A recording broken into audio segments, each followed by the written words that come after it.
pleasure to introduce Chad Allen. Chad Allen is a multidisciplinary artist and writer who happens to be blind. He is the creator of the audio comic Unseen, which premiered at the Exploratorium Museum in San Francisco as part of the exhibit on Identity Self-Made. Chad is also a magician and has appeared on Penn and Teller, Fool Us, and America's Got Talent. He is a speaker and presenter appearing at nationally acclaimed organizations such as the National Federation of the Blind, the Adventures Club, the Exploratorium Museum, the American Council of the Blind, and more. His goal, which I think is really important because we all can learn from each other's experience, is to give audiences an opportunity to reframe their perception of blind people and vision. You don't see art with your eyes, you see with your brain. And that's what he's trying to teach people more than anything. So it's my pleasure to introduce Chad Allen, how to adapt to a new reality and pursue your dreams. Please welcome Chad Allen. Hello, everyone, and thank you so much for having me. It's an amazing opportunity to speak to you today at the Renal Support Network, and happy Halloween. I want to get started by talking about where I've come from, my journey, and then where I'm going. I titled this presentation, Using the Extraordinary to Live an Ordinary Life. And the reason I say that is because when I was born ordinary. I was diagnosed with retinitis pigmentosa later on as a teenager. But before that, I grew up in a small town in Warwick, Rhode Island, and I did all the normal things that all kids did. I was, going to school. I played video games. I played Dungeons and Dragons, which was very popular at the time. I think it's still popular now. I also read a lot of comic books, and I was, eventually slowly evolving into my teenage years, working at a grocery store. Pretty common, pretty ordinary experience. All that changed when I turned 15. I was diagnosed with retinitis pigmentosa, as I mentioned, and I really didn't know what that meant. In the beginning, if you know anything about vision loss, it isn't ever really a experience that is common or universal for everyone with a blindness disability. I started off with a slow deterioration of my eyes. Night blindness became the first issue that I was challenged with. And then that slowly evolved into me eventually narrowing of my periphery, and then leading to blindness. I was struggling with that, and I really wasn't identifying as a blind person at the time. So between the age of 15 and 28, I like to say that I kind of wandered the earth like the Incredible Hulk. Little angry, frustrated, confused, and really not in control. When I became of age to be able to leave the house, I did. And I moved from Rhode Island to Denver, Colorado. When I was in Newport, I worked at a music shop, and I was looking for the same type of work.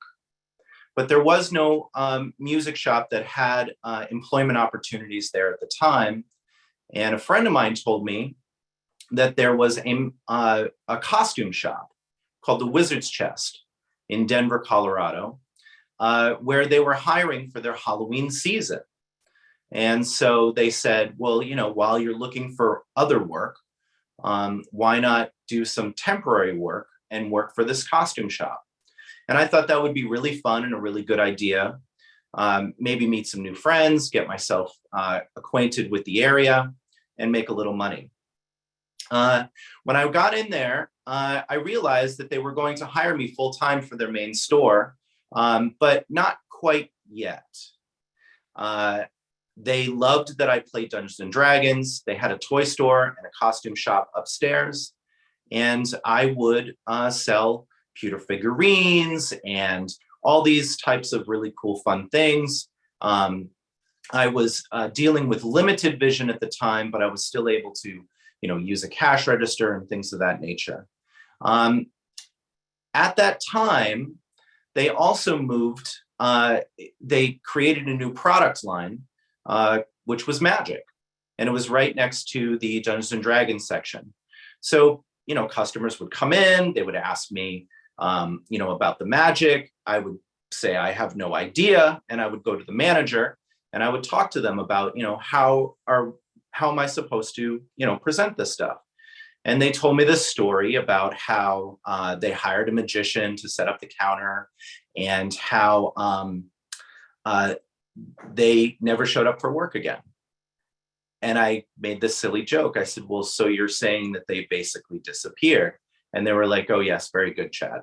And I said, well, look, I know you've hired me for Halloween, but if I were to learn how to do some of this magic, would you guys be interested in keeping me on through Christmas? And they said, absolutely.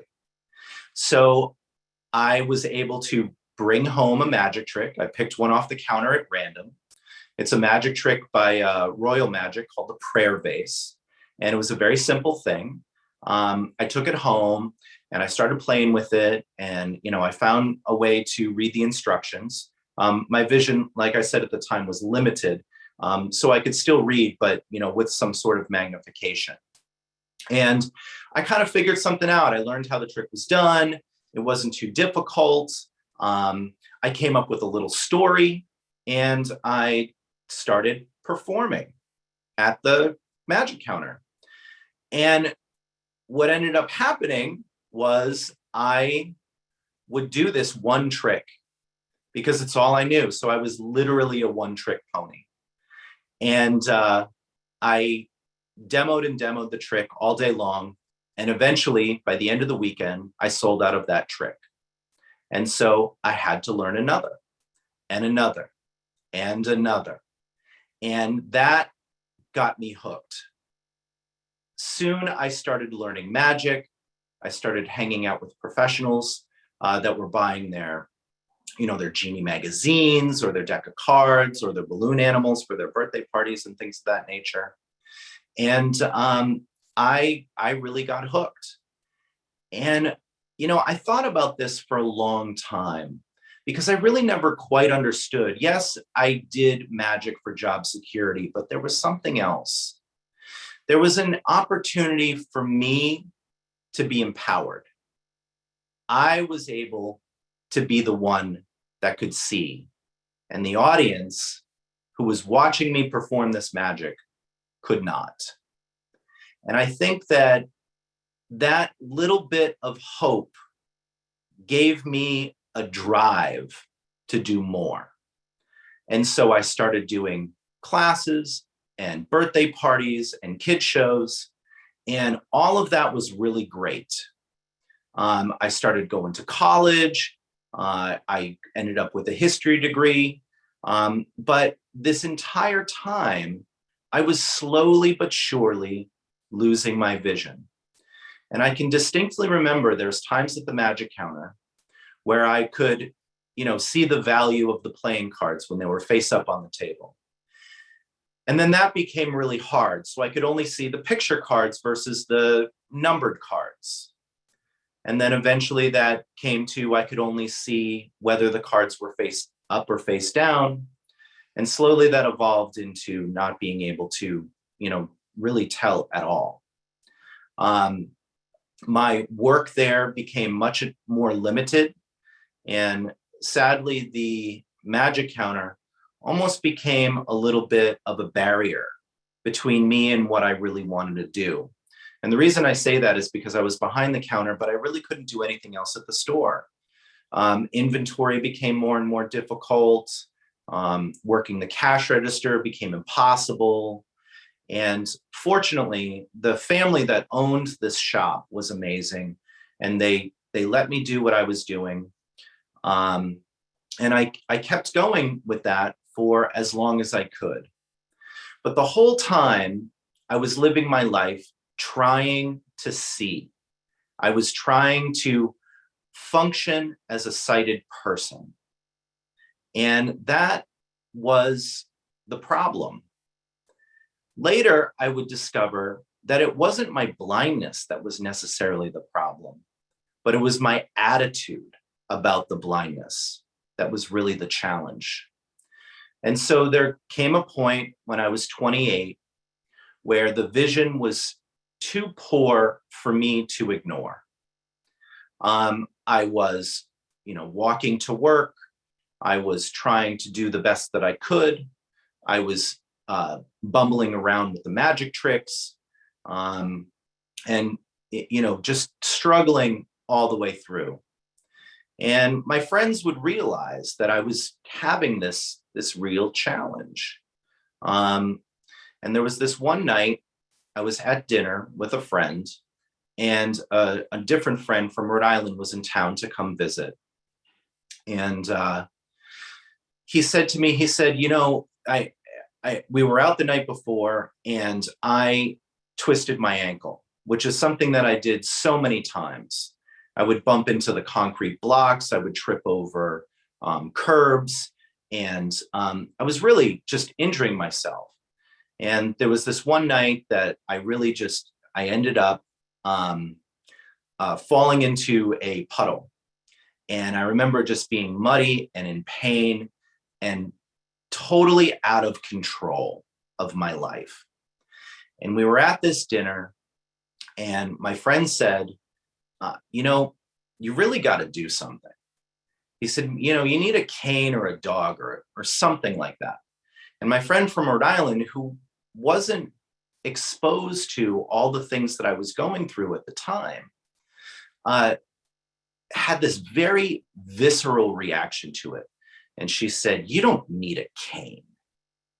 And I thought about that for a long time. And I said, you know what? I really do. And so I went home, and I can remember being in my apartment, and it was during the time of the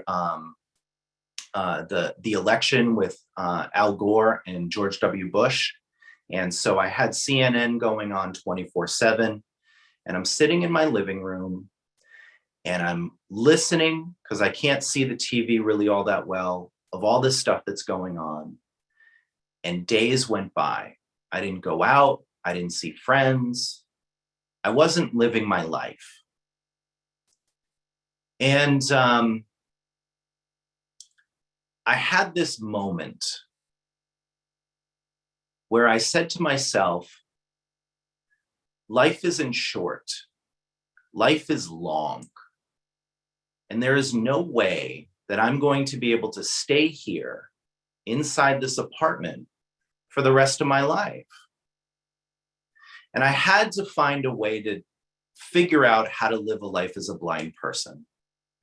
And I had this thought: if I could just find one blind person in the world, maybe they have a job, maybe they are a parent and have a family and all of these things, and maybe I can find out, what kind of job they do, or, how they function in the world. And so I started to investigate. I started asking questions. And I was on campus, and that I found out through this need to find an answer that there was a disability office on campus.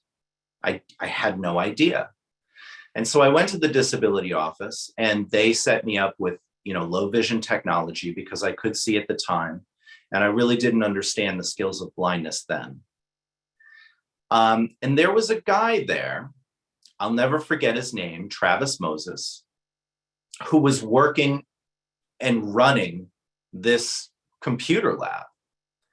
And at first I was really intimidated and also extremely curious.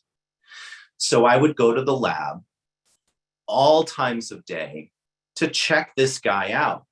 Yes, I would do my homework, and yes, I would use the magnification software that they had available to me at the time. But I was really there to understand this person. And there was this one day where he and I were basically alone. It was in Colorado. It was winter and the snow was coming down like crazy. And I remember feeling very comfortable and very cozy, but at the same time, very scared because I knew I had to do something. And so I went to Travis and I said, look, I said, I've been listening to you for a while now. How are you doing it? You have a girlfriend, you have a job, you're doing school, you're happy, and you're blind. And he said to me without skipping a beat, so you don't know about the Colorado Center for the Blind, do you? And I had no idea what he was talking about. So I found out about the center. He gave me the information. And there was a woman that ran the program her name was Julie Deeden. And I called up Julie and I told her my situation. And she said, okay, well, why don't you come in and we'll talk. And so I scheduled an appointment to go to this meeting. And again, a couple weeks later, big snowstorm in Colorado. There was no way that I was able to travel there completely by myself. But there was no way I was going to miss this meeting. So I told Julie that I think that I can get to the train station. There's a light rail system in Colorado that's very good. And so I knew how to get to the bus and I knew how to get to the train station. But once I got to the Littleton downtown station, I had no idea where to go. And Julie said that they would send someone to pick me up and bring me there. And, you know, I went on faith. So in this snowstorm, no cane, terrible vision, I found my way to the light rail. I got on the light rail, they announced the stop, and I get out. And I'm waiting, and I'm listening for a car, and I'm assuming that there's going to be someone that's going to drive me to the center. And when I get off the train and I go up to the platform, there's no car, there's no sighted person there. There's a blind guy with a long white cane waiting for me. And he said, "Are you Chad?" And I said, "Yes." And he said, "Okay, let's go." And I said, "Well, how am I going to follow you?" He said, "Take my arm."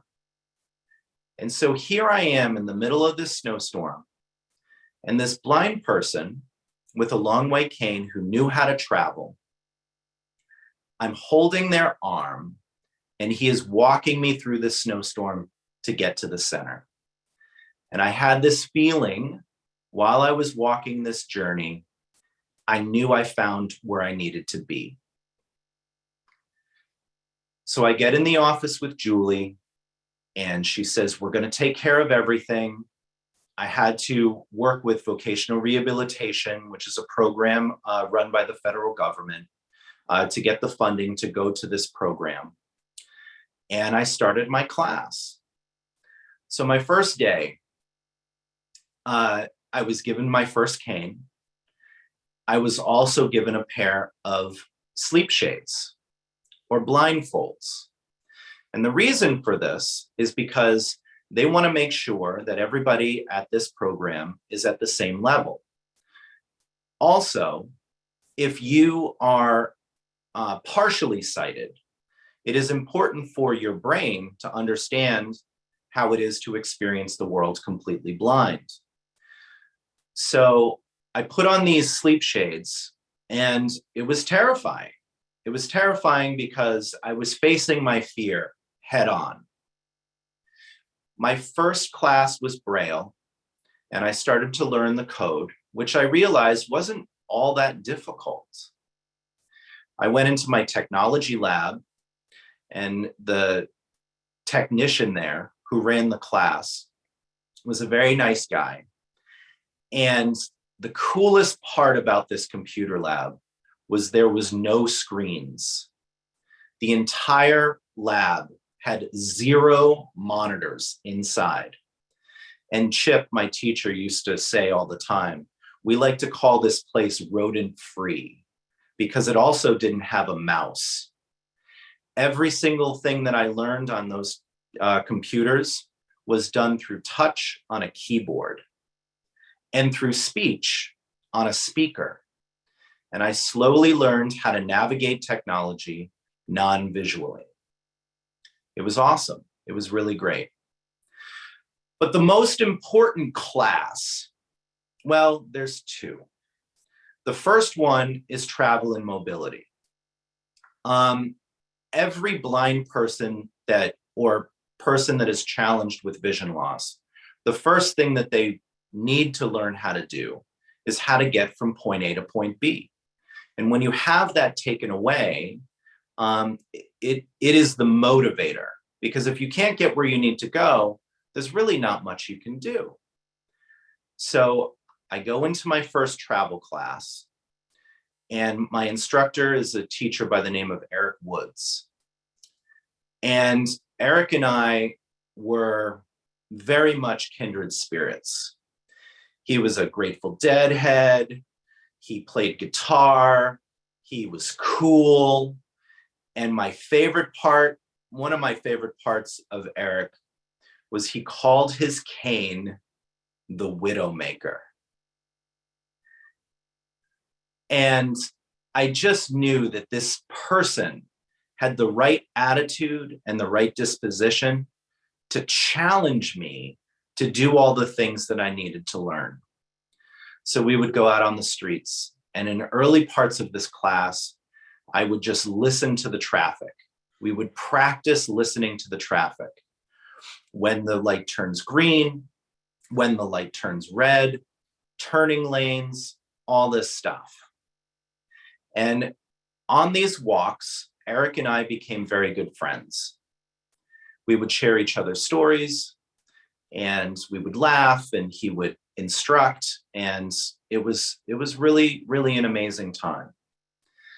About 4 months into my program, I found out, and I noticed this just through listening to Eric and me exchange conversations.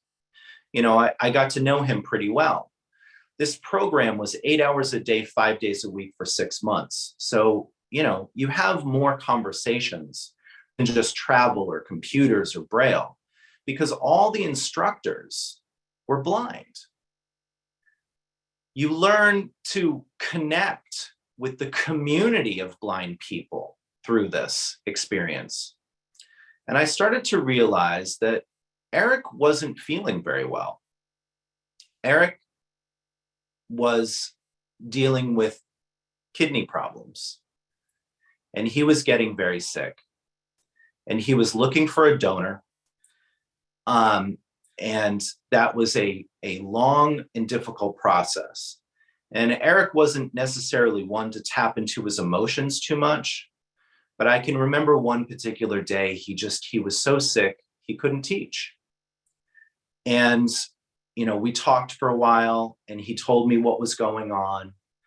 And it took a couple months and me graduating before I found out that he did find a donor, and his donor was his wife. And it was amazing to hear how revived he felt after this operation. And I spoke with him years later to find out, how he was doing. And it was pretty special. He told me that, he has these beautiful romantic photos of both of them on their gurney, sitting next to or laying next to each other with their matching scars, and holding hands after the surgery and before the surgery. he told me a story about how Lori said to him, if they were ever to get a divorce, she wants her kidney back. And just, all these really, really great things. After the center, oh, and one more thing. The other most important class was a philosophy of independence. And this is a class where we learned how to talk about experiences that we dealt with on a regular basis as blind people. How bus drivers would teach us or treat us, how, to get a job, what types of things we were doing, how different family members would interact positively and negatively to our experiences, and all these types of things. And when I graduated, I was able to move to California. I found my wife to be. I was able to raise a family. I have a 12-year-old son now. And I was able to go back to the career that I loved. As I mentioned, when I was a kid, I loved to play Dungeons and Dragons and things of that nature. And really what I understood that to be was a place for me to grow and learn how to tell stories. And so in 2019, I was able to write my first accessible comic book as a, thank you to the blindness community, to let them know that I wanted them to access something that I cared about very much. My magic career was able to grow and expand, and I was able to do amazing things. I ended up joining the Magic Castle here in Hollywood, California. That led me to an opportunity to perform for Penn and Teller's Fool Us in 2021 during the pandemic. And I am also in the process now of selling Unseen, which is my comic book, to have it developed as an audio drama professionally. We haven't quite decided what company it's going to work for yet, but it's coming. And all of these things are really great. They're really exciting, and they're really fun. But it all started with that time in my apartment and knowing that I needed to find blind people in order to have a successful life. Going back and looking at all those experiences that I had and being able to see the future that is in front of me now has led me to think about a lot of things. The thing most important that I have learned throughout all of this is, I asked myself, what am I trying to do? What is it that I'm trying to say? Who do I want to be? What do I want my son to see when I pick him up from the bus, or I take him to a birthday party, or I take him hiking in Runyon Canyon here in Hollywood, just him and I? And the truth of the matter is, when we as people with a disability, or we as people with a challenge in life, we have a tenacity, we have a drive, we have a need to succeed, to say we can do it. We can live this life that we want to live. But why do I do all these extraordinary things? Why do I have to learn all these extraordinary techniques to do all these things that sighted people almost take for granted? And the truth of the matter is that I've learned to be extraordinary for one reason and one reason alone. And that reason is to live an ordinary life. I want my son and everyone who reads this comic and everyone that watches me perform on Penn and Teller and at the Magic Castle to see someone who is just doing the ordinary, doing the things that they want and need to do to succeed in this world. And I think that if it wasn't for my time at the Colorado Center for the Blind, my faith in myself, my abilities that I have taken the time to learn, the challenges that I have overcome, all of these things are going to allow people to see that you are, no matter what, just a person trying to get through the day. And if you're feeling sick, or you're feeling sad, or you're having a challenging time with the disability that you face, understand more than anything in the world that you're not alone, that there's people out there. There's a community of people that care. There's a community of people that understand. There's a community of people that are there wanting to give you an opportunity to live that ordinary life. I have always said that I am not a part of a person. I am not broken. I am whole. I can be happy. I can be successful. And I can live an ordinary life. So I hope this helps you today. And I really appreciate my time with you. And if there's any little bit of information that I can share outside of this experience, I am simply an email away. So feel free to go to chadallenmagic.com, and there is a link there to the Renal Support Network. And there are videos of my performances with Penn and Teller, and there's also sample audio of the Exploratorium experience so that you guys can enjoy that too.